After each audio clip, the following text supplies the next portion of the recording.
Hello students, welcome to BYJU'S IAS. In today's live session, we will discuss certain very important economic events that have taken place between 21st to 27th August 2021. The first very important article is related to concept of the national monetization pipeline. Don't worry about the headline, it is related to national monetization pipeline. Now, what are the important points you need to understand here? Have a look at this. Generally, every financial year, government comes out with a budget, and in this particular budget, have a look at this, government basically says that we will raise a certain amount of revenues through the concept of disinvestment, right, wherein they are going to sell the ownership of these particular PSCs, public sector enterprises, and generate certain amount of receipts so that they can incur certain expenditure.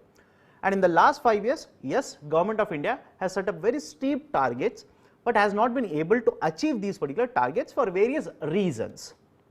Now, as a result of this, right, what has happened is there is a limited amount of a fiscal space or limited amount of money that is available for the government to incur in the form of expenditure. To address this particular issue, very recently Government of India has come out with the concept of a National Monetization Pipeline. I will use a short form again, National Monetization Pipeline, NMP. Under this particular concept of NMP, what has been proposed? First and foremost, government will not be selling the assets here. Please remember this, government will not be selling the asset, rather government will be basically leasing out these particular assets. For example, government has identified assets in multiple sectors, for example, railways, roads, power sector, etc. Now, whatever assets are there of the central government which are underutilized, very important, which are underutilized or not being utilized by the government, these particular assets will be identified and they will be leased out to the private sector. That is the first very important point here. Second, whenever they are going to lease out these particular assets, a certain agreement will be signed for a certain period of time, and after this particular time period is over, the asset will be handed over back to the government. Second point. Third, and when the private sector is going to use this particular asset, it is going to generate certain amount of revenue as per the agreement which will be signed between the government as well as the private sector. Revenues will be given, part of the revenues will be shared with the government. And again, please understand, as of now, no concrete data has been given with respect to what kind of agreements have been signed and what percentage of revenue will be generated by the government here. But the essential idea is, private sector will be leasing these particular assets, using these particular assets, it will be generating certain amount of revenue and it will be sharing the revenue with the central government. Fourth very important point, using this particular revenue, central government says, I will use this revenue to invest and develop other infrastructure. Right, is it okay? The revenue will be generated, revenue will be obtained by the government and it will be using this particular revenue to generate reinvestments for other types of infrastructure. For example, Government of India has proposed something called as National Infrastructure Pipeline, NIP, under which thousands of infrastructure projects are covered and more than 100 lakh crore rupees, in fact it is more than 113 lakh crore rupees now of investment is expected within this particular NIP. But out of this particular NIP, part of this or substantial amount of this particular investment will be coming from the central government itself. And government says through NMP, what we are going to do is, we are going to generate around 6 lakh crore rupees through the monetization of assets. Around 6 lakh crore rupees, right, till financial year 25 will be generated. And this will be basically around 14% of the commitment that the central government has under National Infrastructure Pipeline. Next point, the time period which has been provided for this particular concept, that is NMP, will be coterminous. Coterminous in essence means will be equivalent to the time period that has been provided for the National Infrastructure Pipeline also. Next important point, have a look at this. Under this, central government says, I am going to identify certain assets which are being underutilized or not being utilized. For example, let us say there is a playground. For example, let us say there is certain amount of a land which is there with a CPSE. This particular land is not being utilized or being underutilized. So, government says, I will simply lease it out to private sector, let them utilize it and let them give me certain amount of revenue. That is the basic idea which has been proposed under NMP.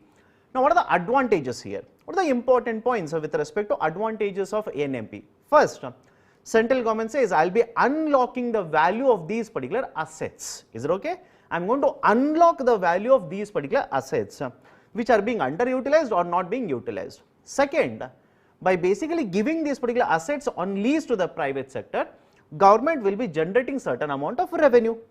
Third, have a look at this, even private sector will get the benefit of this because they will be able to use these particular assets and they will be also able to generate certain revenue and provide services to the people. If at all it is involving, let's say, services to the people, for example, let's say national highways, for example, power infrastructure, etc. Next important point, many of these particular assets, please understand, are also lying idle or being underutilized at the state level. Central government says as of now, this particular NMP will basically cover the assets of the central government. If the state government wants to utilize their assets and monetize them, they are also allowed. In fact, central government says we will incentivize, we will provide certain incentives to the states which will participate and monetize their asset. Right? So, these are some of the advantages that are associated with the concept of a NMP. Then what are the issues? Are there any concerns related to NMP? Definitely yes. For example, have a look at this. Under NMP, one of the biggest issue is how do we evaluate the value of an asset? Because please understand, government says we will enter into a long-term agreement with the private sector entity. For example, imagine you are a private sector entity, I am the government here. We want to enter into a concessionary agreement, let's say for a period of let's say 25 years or 30 years. So, on what basis you will bid for this particular project? On what evaluation, right? On what basis you will evaluate how much revenue stream you are going to get, let's say for 20 years or 25 years. That is one very important point here. How do you evaluate the revenue streams for these particular infrastructure projects for a longer duration? Because please understand, even though I told you that Government of India has been keeping a very high or ambitious target with respect to disinvestment, in the last 5 years, government has basically come out with a disinvestment target of more than 5 lakh crore rupees, out of which only around 60% of the target has been achieved by the government. And very recently, the issue here is, Government of India even proposed the concept of a PPP in railway infrastructure project, and that has not been received very well by the private sector. So, argument here is on what basis the private sector will evaluate, right? If for example, if private sector evaluates the revenues that they are going to generate would be very high.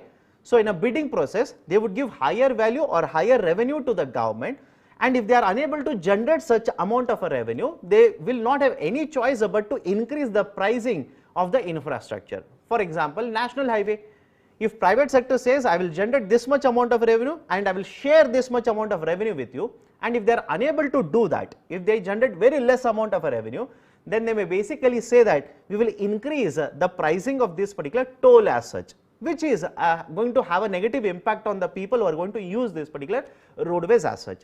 Second biggest concern here is Government of India, have a look at this, is saying that we will enter into a long-term agreement, concession agreement with the private sector. Now, the argument basically which has been used by many of the experts here is, it is like giving your own home for rent basis. Is it okay? You are giving your own home to a particular person for a rent for a certain period of time as such. The concern here is, the person who is going to take out this particular home on rent will not care for the home like the owner does. Is it okay? If a person owns the home, he will be taking care of the home, he will be taking care of the maintenance as well as the repairs as such, right? Because he owns it. But on the other hand, if this particular home is given on rent to someone else, he may not, one, care for the infrastructure. Second, what about the infrastructure? He is going to give it back once the lease period or the time period of the rent is over, right? What if maintenance is not very well done at the end of the period of the lease, and he will hand over a very inferior type of a project, or the quality of the project has deteriorated over a period of time? That is another very important concern raised with respect to NMP. Third very important concern here is, have a look at this.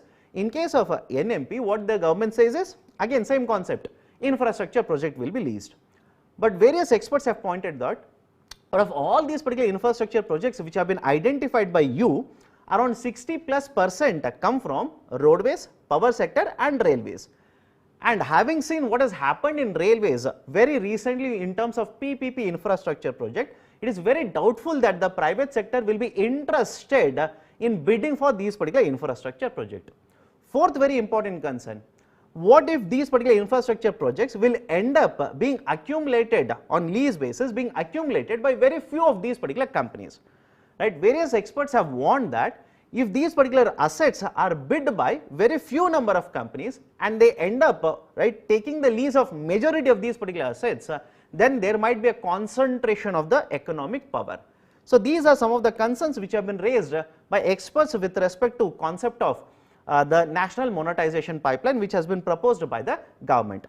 And one very important point here, by the discussion that I have held so far with respect to NMP, you should understand one point, that is government is proposing the concept of NMP only in terms of brownfield projects. Now for those of you who have heard this particular term for the first time, please understand there are two terms in infrastructure. One is a brownfield and the second one is a greenfield. The basic difference is, when I say brownfield, it refers to an infrastructure project which is already existing. There is no need of a construction of the project or the infrastructure already exists.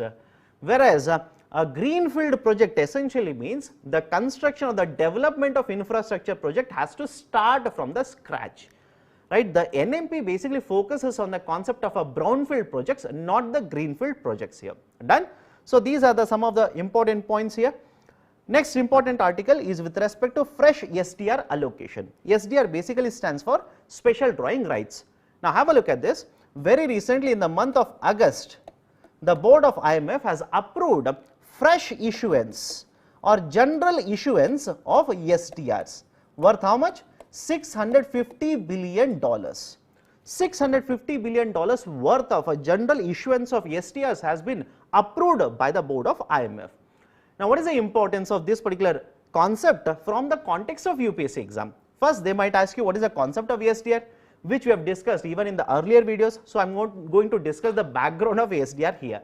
Second, right, what is the importance of this article from the context of India? Please understand this. India being a member of IMF has a quota of 2.6%. Okay, India being a member of IMF has a quota of 2.76%. Just make a correction here, 2.76%. And when these particular new STRs will be issued, which are basically nothing but financial reserve assets in the international market, part of this particular $650 billion will be coming to India also. And as per newspaper article which is provided here, the data simply says, as of now, India has somewhere around $1.5 billion worth of STRs. Is it okay? Part of forex reserves, which is more than $600 billion now. Out of that, around $1.5 billion worth of it is in the form of STR.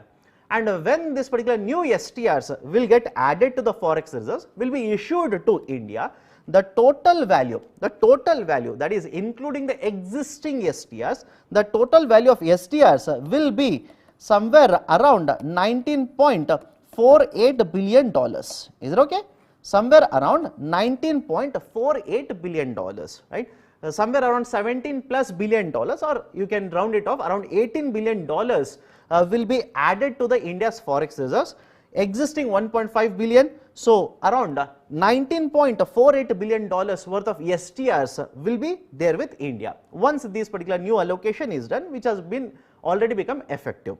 Third very important point here, earlier when this particular issue was being discussed, and why this particular issue is important, generally it has been seen that because of the pandemic, many of these particular least developed countries, focus is on LDCs here, least developed countries are facing issues on the external front. That is basically they are importing, they do not have sufficient amount of forex reserves to pay for these particular imports, or they have borrowed, they do not have money to pay for these particular borrowings as such. So in order to increase the liquidity in the international market, especially focused on these particular LDCs, there is a discussion of a fresh STR allocation. India was initially opposed to this particular fresh SDR allocation for a simple reason. It stated that, one, majority of this particular quota is with the developed economies. Is it okay? Or advanced economies. Majority of the quota is lying with the developed economies, around 60% plus goes to the developed economies itself. And if you talk about issuance of STR, you are going to allocate it based on the quota that is there with member countries. And because more than 50%, in fact, is more than 60% with the developed economies, so obviously the $650 billion that you are going to issue, most of it is going to get concentrated amongst these particular developed economies itself. And as per the data which has been published, please understand, out of this particular $650 billion, only around $21 billion will be going to least developed countries or LDCs. So the objective is basically to provide certain reserves for these particular LDCs because they are facing issues with respect to payment. But out of 650 billion, how much is going to LDCs? Only around 21 billion is actually going to LDCs.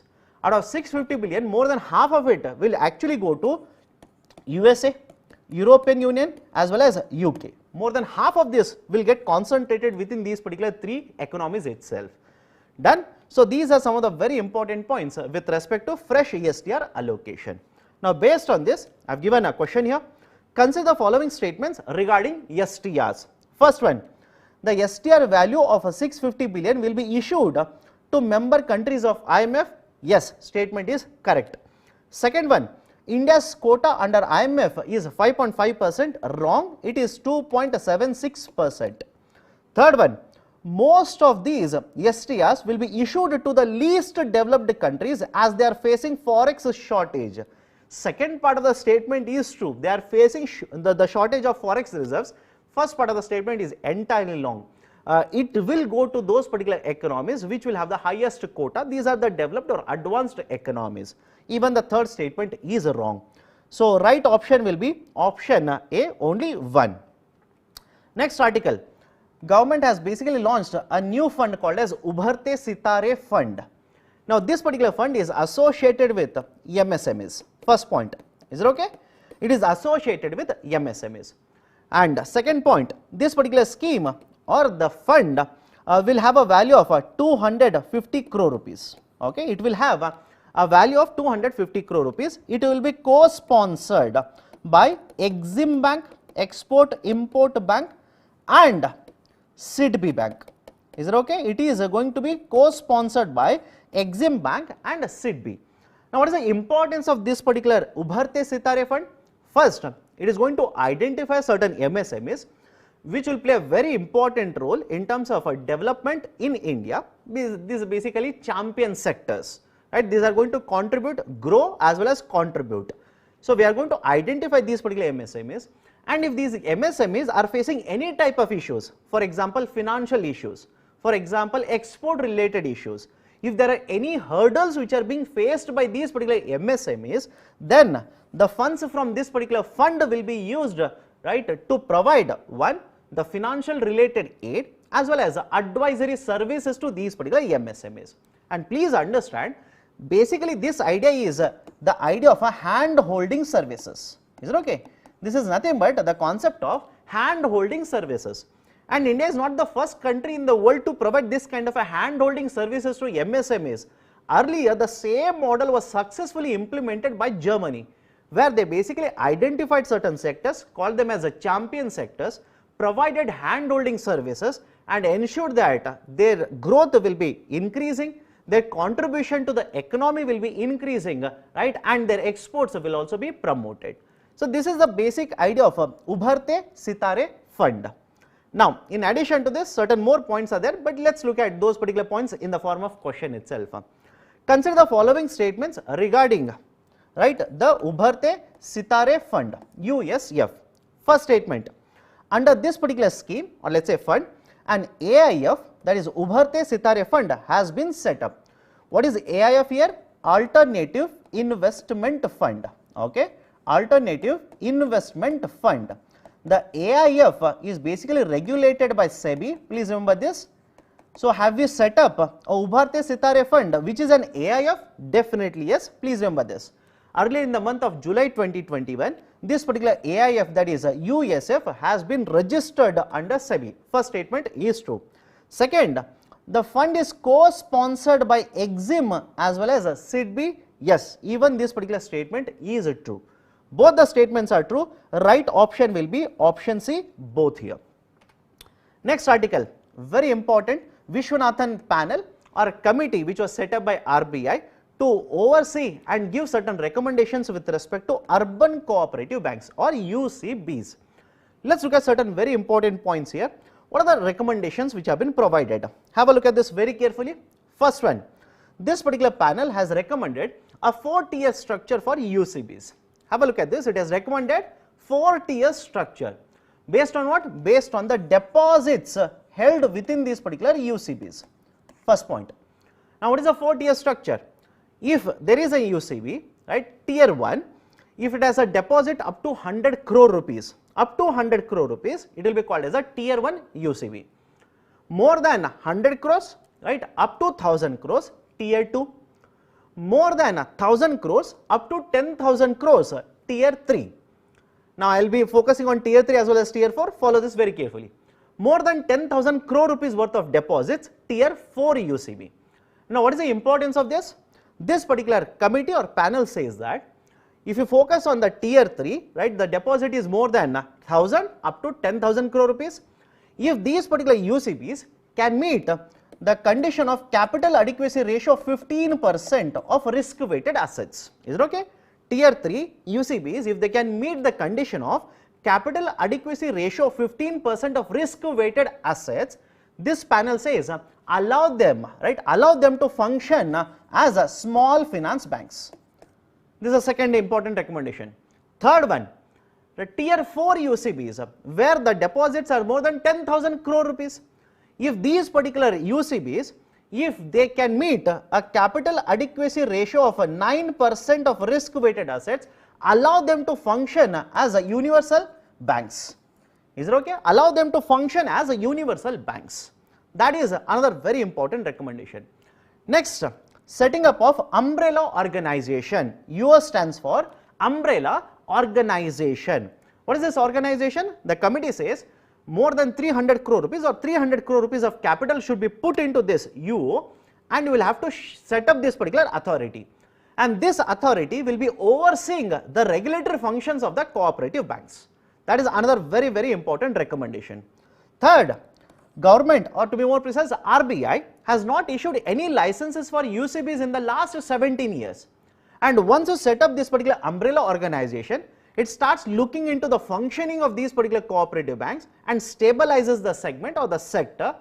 Then RBI might look into providing newer licenses for setting up of newer urban cooperative banks. Next, these particular UCBs under Banking Regulation Act 2020, is it okay? Banking Regulation Act of 2020 have been allowed to issue shares in the market and raise the capital. But for that to happen, RBI has to recognize these particular shares under one of the acts. So this panel says that make certain changes to the law so that RBI will be given the power to recognize these particular shares which are issued by the UCBs, and UCBs will be able to issue these particular shares in the market, get them right, or will sell them in the market and will be able to generate certain amount of revenues. That is the recommendation with respect to issuing of shares. Next, supervisory action framework. There is a concept called as SAF, supervisory action framework. Now, in case of commercial banks, I am pretty sure all of us or all of you have heard of the concept of prompt corrective action, PCA, prompt corrective action. Just like prompt corrective action is there in case of the commercial banks, in case of the UCBs, there is a concept of a SAF, supervisory action framework. And under supervisory action framework, have a look at this. RBI will impose certain restrictions on the functioning of these particular banks whenever they fail to meet certain guidelines, whenever their data or financials will cross certain thresholds. For example, 3 parameters are considered now. Is it okay? 3 parameters are considered. What are these particular 3 parameters? One, quality of capital, right? Second one is the NPS, quality of capital, NPS, and the profitability. Or to be more precise, we will focus on capital adequacy ratio, we will focus on NPAs, and third one will focus on profitability. What this particular committee recommends is rather than focusing on 3 parameters, right? Is it okay? Supervisory action framework focus on 3 parameters. Rather than focusing on 3 parameters, focus only on the first 2. that is a capital adequacy ratio as well as the non-performing asset, net NPAs. And in terms of SAF, it also recommends that the concept of SAF should be implemented by RBI on these particular UCBs in order to turn around these particular UCBs as soon as possible. Next one, withdrawal of a board of management, again related to concept of a Banking Regulation Act of 2020.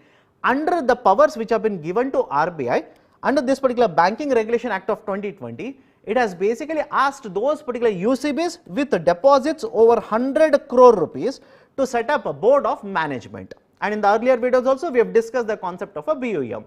What this particular panel says is the provision related to BOM should be withdrawn by RBI. Is it okay? The provision related to board of management should be withdrawn by RBI.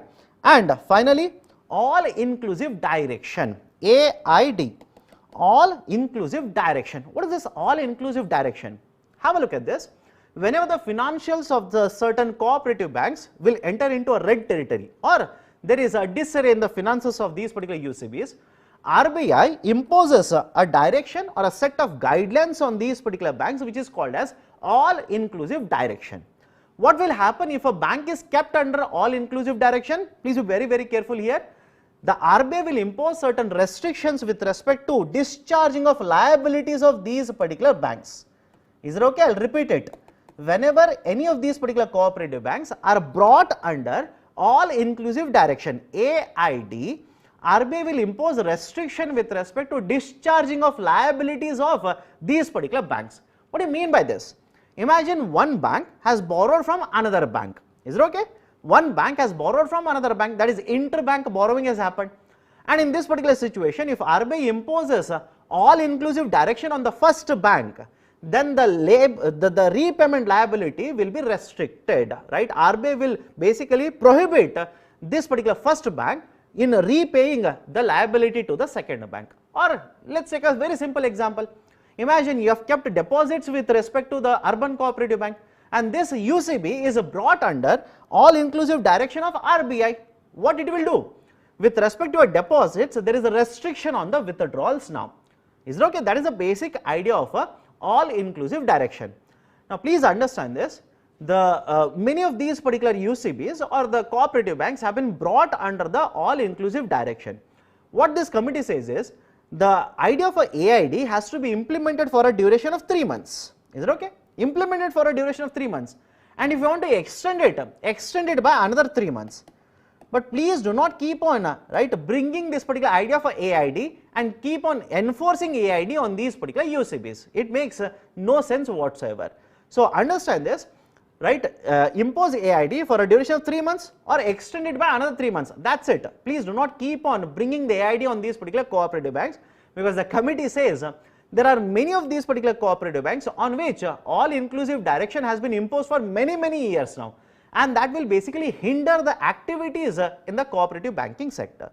In addition to this, the panel also recommends that in any of these particular cases where the board of the cooperative bank doesn't come out with a resolution plan, RBI should take a very stringent action against this particular board and supersede the board of this particular cooperative bank. And if it is necessary, RBI should not basically be hesitant in the process of merging of these particular cooperative banks with other cooperative banks, so that the financial stability will be maintained. So these are some of the very important recommendations of a Vishwanathan committee which was set up by RBI to look into urban cooperative banks here. Done? This is a discussion related to this article. Based on this, I have given a question on supervisory action framework. Is it okay? Supervisory action framework. First statement, it was introduced by RBI to regulate the payment and small finance banks. Wrong. Cooperative banks. It is based on 3 parameters: profitability, capital adequacy ratio and NPS. Statement is true. So right option will be option B, only 2 is correct. Next question, the scale committee. Okay, scale committee. Scale basically stands for the steering committee for advancing local value added and exports. Please understand the points here. This particular committee was set up by Ministry of Commerce. First point, this particular committee was set up by Ministry of Commerce, or else in the newspapers they will simply say it is a government backed committee. Okay, first point. Second, this was headed by B.K. Goenka. Okay, it was headed by B.K. Goenka. Now, what are the important points with respect to the recommendations here? That should be your focus. First, very important point. It has given a framework which will basically help Government of India in doubling the exports in the next 5 years. Is it okay? Doubling of exports in the next 5 years. First, very important recommendation. Second, it is also given recommendations which will help Government of India in reducing the imports by 2/3. Is it okay? It will help Government of India in reducing the imports by 2/3 of the current value. And why this is important? Please understand. Every year Government of India sets up a target of promotion of exports from the domestic market to international market, and we are focused on merchandise exports here. And most of the times what happens is the target which has been set up is very ambitious or very high, and we fail in meeting this particular target. For example, foreign trade policy of 2015 to 2020. Under this, we set up a target of $900 billion worth of exports, right, annually, and we have not been able to achieve that. And for the current financial year itself, Government of India set up a target of a promotion of merchandise exports worth $400 billion from India to rest of the world. And based on the recent data, we are on the way to meet this particular target. Whether we are going to achieve it or not, we will have to wait and see. So argument here is, one, India is a net importer, and this will lead to, right, a higher dependency on imports, outflow of forex reserves, and in terms of exports, we are not being able to achieve these particular targets. So this particular committee has identified 24 priority sectors. Is it okay? It has identified 24 priority sectors, and each of these particular sectors, it has given recommendation to Government of India as to what Government of India has to do with respect to these particular sectors in order to, one, double the exports from India to rest of the world in next 5 years, reduce the value of imports by 2/3, and third, please understand, the rate of a growth of consumption, the domestic consumption, the growth rate of this particular consumption in the domestic market is somewhere around 7%, and the committee has given recommendation to Government of India so that it will increase to 9%. And what is the importance here? When there is a higher growth rate in terms of consumption, there is a domestic consumption, which essentially means that there will be higher demand for goods and services in the domestic market, and this will help in these particular industries or sectors in producing more, creating more employment, and also, right, contributing more and more to the GDP growth rate of India, right. And the committee says that if we achieve all of these, if we achieve all of these three, what are these three? One, doubling of exports, reducing the value of imports by 2/3, and basically increasing the domestic consumption growth rate from 7% to 9%. If we are able to do that, then this committee says that in the next couple of years, the domestic value addition will increase by $350 to $390 billion. Is it okay? The overall domestic value addition or the GDP will increase by this particular amount, right. So this has been the recommendation which has been given by this particular committee. In addition to this, the committee also observes that in case of India, have a look at this, in case of India, we are promoting merchandise goods, right, in terms of exports, and we are also promoting the services as such.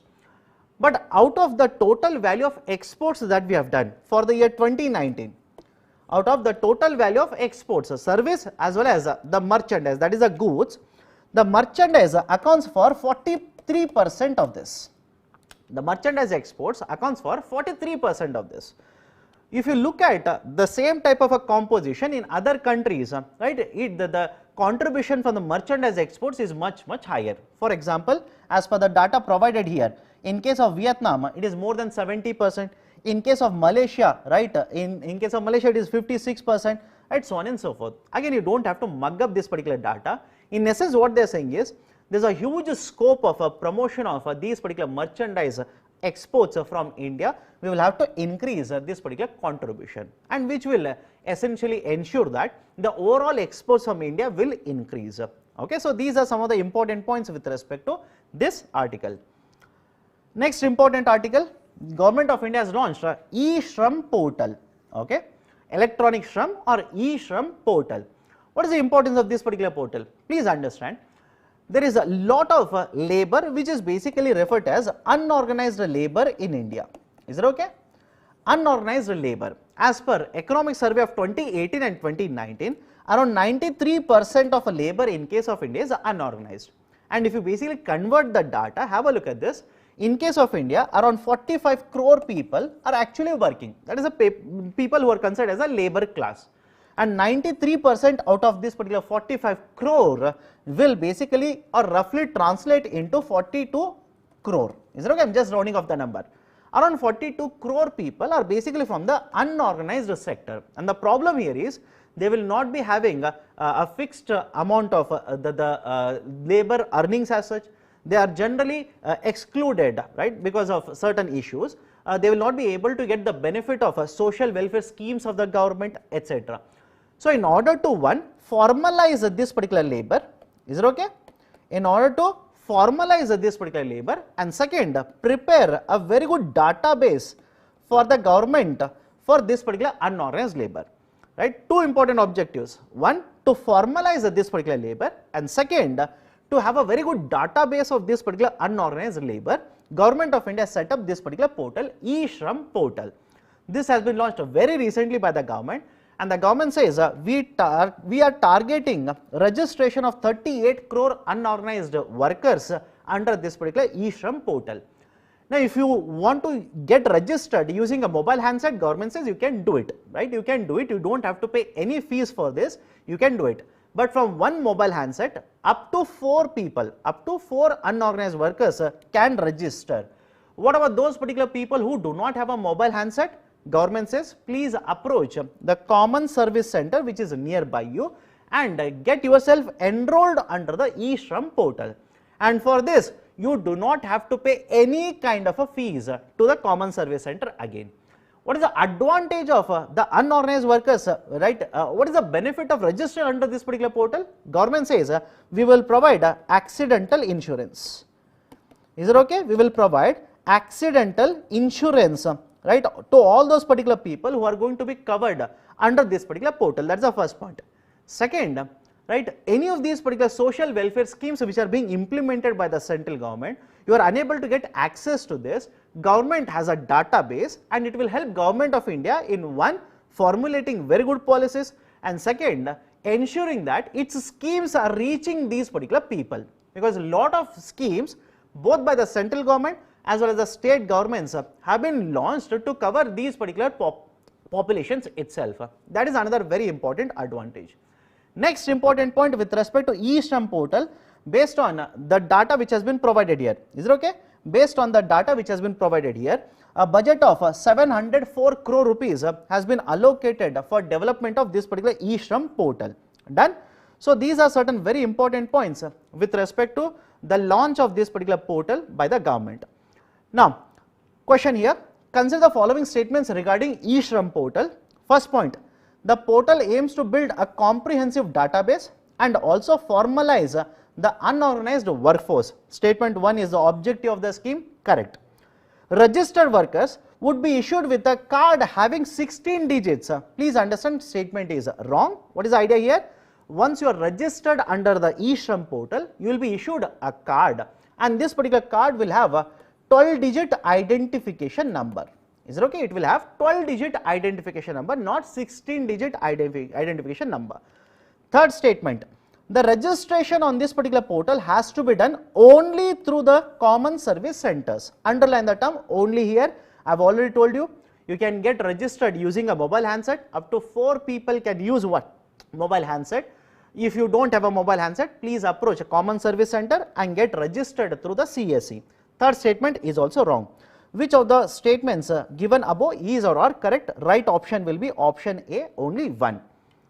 Next article, another scheme or evaluation of this particular scheme, PMSYM, okay, Pradhan Mantri Shram Yogi Man Dhan, okay, Pradhan Mantri Shram Yogi Man Dhan.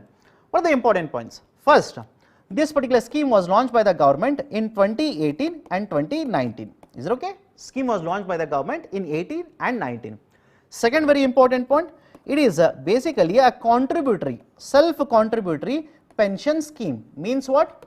It is going to cover the people in the age group of 18 and 40 who will contribute monthly in the range of 55 rupees to 200 rupees. Is it okay? It is going to cover, please have a look at the conditions here, the workers, unorganized workers to be more precise, in the age group of 18 to 40 and whose incomes, whose salaries are up to 15,000 rupees per month. Both are very important, right? 18 to 40 years and second up to, right, 15,000 rupees per month, and they will be contributing in the range of 55 rupees to 200 rupees per month basis, and equal contribution or equal payment will also be done by the government. Is it okay? Right? The same amount of payment shall be done by the government. And once you are covered under this particular PMSYM, government guarantees 3,000 rupees per month of pension once you reach the age of 60. Is it okay? So these are certain very important points related to the background of the Pradhan Mantri SYM or Pradhan Mantri Shram Yogi Mandhan Yojana. Now, what is the article discussing here? It has basically discussed that in the recent times, especially in the first 4 months of the current financial year, the enrollment of workers, unorganized workers under this particular scheme has taken a hit. Right? As per the data provided here, in the first 4 months, somewhere in the range of 15,200 plus. Okay, somewhere in the range of, you don't have to mug up this exact number. Right? You need to remember only the point that the enrollment has come down to a very low number. Right? In the first 4 months, somewhere in the range of 15,000 plus enrollment has happened, which roughly translates somewhere in the range of 3,800 people per month. And the argument of this particular article is, out of more than 4 million people, right, 4.51 million people who are registered or who are beneficiaries under this particular scheme as such, the majority of the enrollment has happened in the first year of the implementation of the scheme. And after that also, until the last year itself, financial year 19 and 20, the enrollments were very high, but in the financial year 22, the enrollments have come down to almost a standstill, right? And that is the point being made in this particular article. Now, if you ask me, sir, why there is a problem with enrollment, right? Why the enrollments are coming down? Two reasons have been cited in this particular article.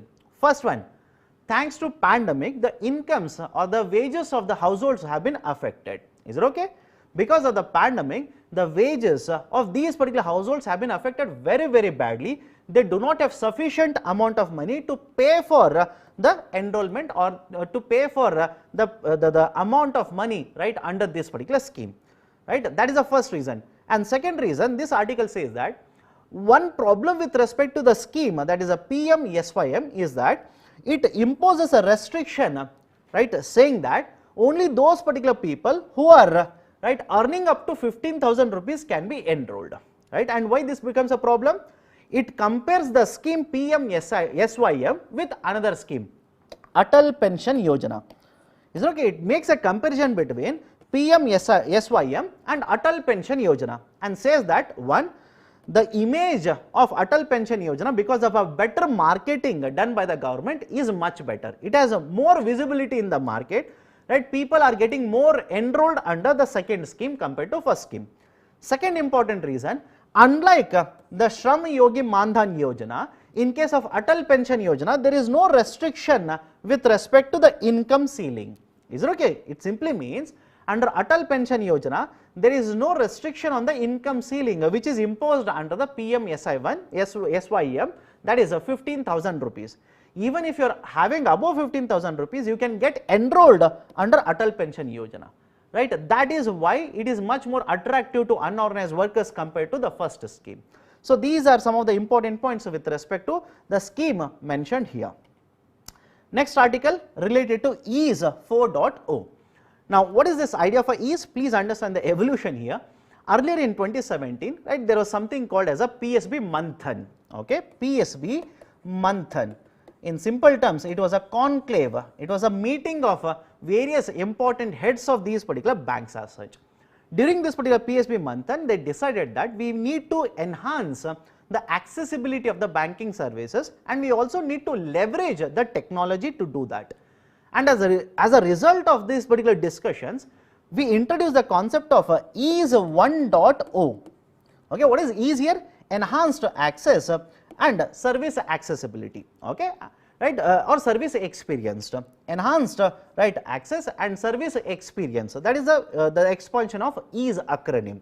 We implemented EASE 1.0 in 2018, and thereafter we implemented EASE 2.0, EASE 3.0, and presently Government of India has proposed implementation of EASE 4.0. Under 1 dot or 1, 2, 3, right, what we have done is we have implemented various pillars or various reforms to enhance the banking services, right, not only in case of the banks services, but also in leveraging the technology. And very recently Government of India has come out with the proposal of EASE 4.0, which will be implemented by the joint, it is an initiative between the government as well as the public sector banks. Under the EASE 4.0, what is being proposed? They have proposed important pillars such as 1. 24/7 banking services. They have proposed better lending activities, or they are using the term smart lending. Third, they are also talking about usage of data to provide agriculture loans, and better collaboration with financial system. Now, what is the meaning of each of these particular terms? Have a look at this. With respect to concept of a 24/7, under this particular document it says that we will have to promote digital the banking services or digital tools to promote banking services in case of the other areas. With respect to smart lending, they are saying that we need to use data analytics and provide better lending activities or focus on some types of products which will enhance lending activities of the banks. For example, they are talking about dial-a loan, right? There is a concept called as a dial-a loan, which is covered under the concept of smart lending as well as in case of agriculture sector also. And in terms of collaboration of financial system, right, they are talking about collaborating with NBFCs to provide loans in the market, providing better types of services within this particular financial system as such. So this is the basic idea of EASE 4.0. Please do not worry about rest of the information that has been provided in the article. They are not talking about EASE 4.0, right? In fact, the first couple of the paragraphs in this particular article or for that particular concept, any of these particular articles, they are talking about EASE 4.0, and rest of the information is about idea of a NMP, idea of a asset, idea of let's say NPs in the banking sector, which is not relevant, right, for UPSC from this particular articles as such. Done. So this is a discussion with respect to EASE 4.0.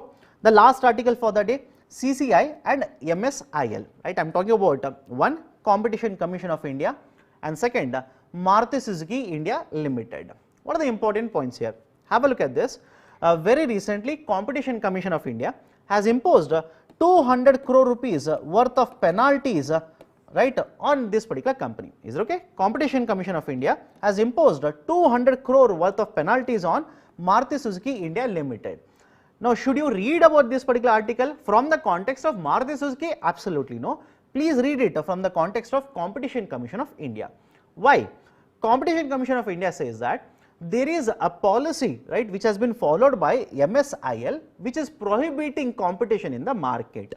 And please understand, the Competition Commission of India is the regulatory authority in case of India, which will protect the interests of the customers in the market and enhance competition in the market.